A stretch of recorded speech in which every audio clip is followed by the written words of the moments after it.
झन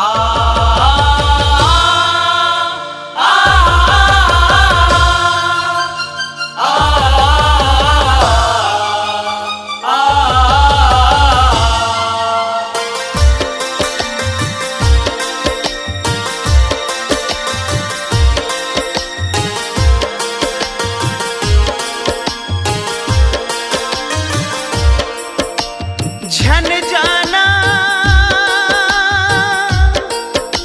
मोर दैवो, झन जाना मोर दैवो।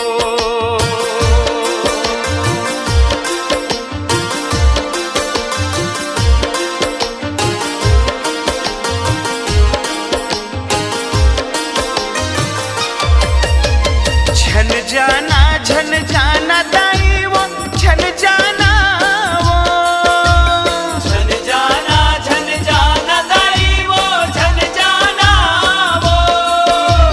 2-4 दिन रुक जाना दैवो, झन जाना वो।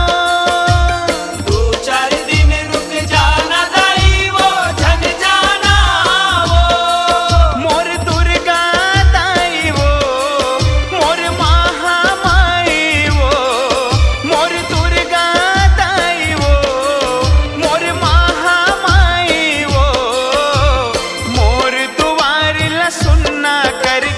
झन जाना वो, मोर दुआरी ला सुनना करके झन जाना वो।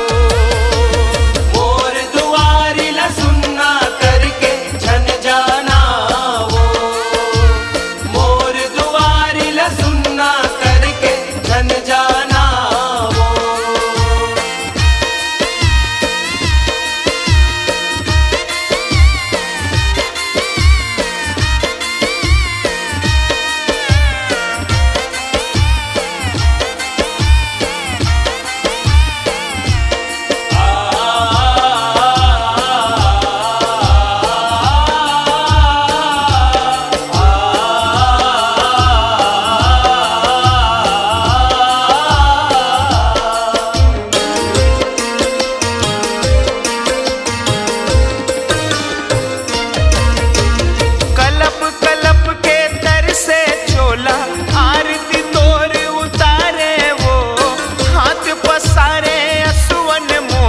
चरण तोर पखारे वो, चरण तोरे पखारे वो दाई, चरण तोरे पखारे वो।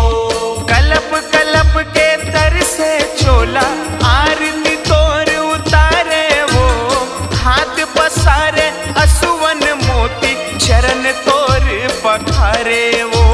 चरण तोरे पखारे वो दाई, चरण तोरे पखारे वो। रुक जाना दैवो, झन जाना वो। रुक जाना दैवो, झन जाना वो। मोर दुर्गा दैवो, मोर महामाई वो। मोर दुआरी ला सुनना करके झन जाना